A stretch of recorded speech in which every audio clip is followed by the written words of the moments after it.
The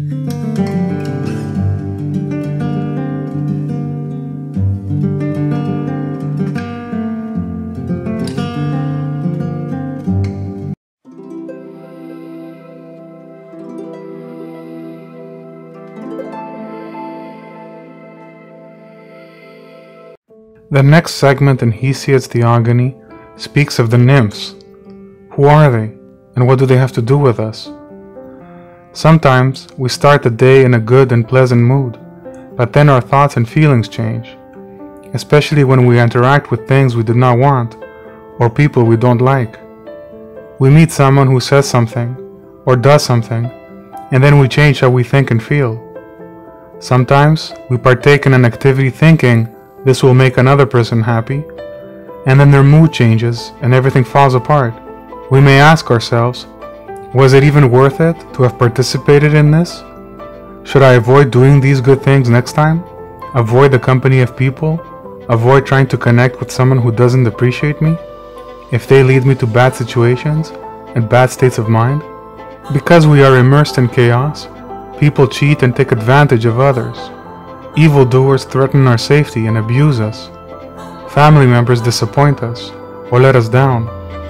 Even the things that make us happy eventually change. The good book we read can become boring. The tasty food we like can make us sick. What we consume proves to be enjoyable only for a little while. Listening to someone expose our previous mistakes may make us feel invaded and attacked. Being confronted with someone better than us can destroy us. With this uncertainty and fragility in mind, Hesiod opens himself to the inspiration of the Muses. Talking about gods, society, and duties may cause some of us to become defensive, suspicious, or feeling intimidated. Hesiod is inspired by the Muses to see the cause of this shift in our emotions and thoughts. They reveal to him that our interaction with existence is the same as the interaction of the gods with the world. What he experiences as stories about the gods has more to do with us. The primordials' interaction with each other leads to the blossoming of life. Earth interacts with heaven, and their powers combine into many beings. The first of these beings that appear at this divine interaction are the Nymphs. Then she brought forth hills, the lovely homes of goddesses, the nymphs who live among the mountain clefts. The points of interaction between heaven and earth are the mountains. Wherever the different parts of nature interact with each other, there is a power that emerges. Be it mountains, lakes, trees, flowers, the interaction brings about the emergence of joy. The nymphs, or Nymphae, are represented as female supernatural creatures who gather together around trees, lakes, and mountains. The nymphs are represented as innocent young maidens. Their presence is not overpowering, but almost a secret. Their power lies in their charm, their easygoing way of making people feel welcomed. Their power is in being happy in the presence of the other nymphs. They have joy together, delighting in each other's company. This is a love that we know as friendship, or endearment, which later philosophers would categorize as philia. Friendship, brotherhood, camaraderie, team spirit are all aspects of that kind of love. It is the love of enjoying being in the presence of what is joyful or giving in joy. This delight in each other's company is how the gods interact with each other. This is the kind of godly life we should aspire to have. This is what later philosophers like Aristotle would define as eudaimonia, or eudaimonia. There is a secret joy that awaits to be discovered in whatever we are attached to. There is joy in places, in objects, in ideas, in people. When we go there and interact, we feel that joy hovering by, and we know we are in the presence of the nymphs.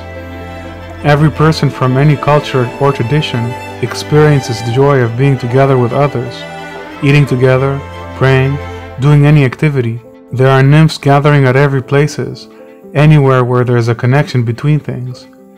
The foremost and most obvious interaction is in place, or topos.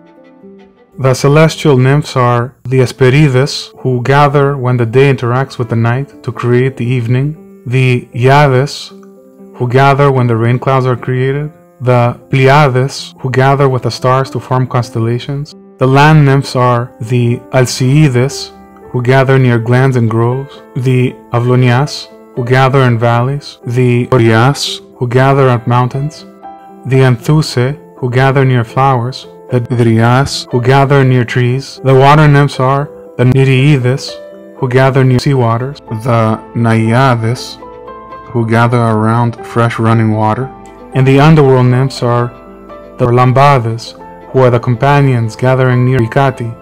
In paintings we see satyrs falling in love with the nymphs, but the nymphs transform even the lustful satyrs into joyful beings who delight in Philia. Once we experience the presence of the nymphs, we start to change into godly beings. Meeting people, going to places, participating in events, even if they are not part of our culture, can lead to our feeling welcomed and experiencing the joy of participating. We should go out and interact with places, objects, and people with the intention of encountering the joy of the nymphs. The Muses reveal this to Hesiod so that discussions about gods can bring what is good in whoever listens, whoever interacts with these stories. We should feel a sense of fondness and endearment to hear about the gods.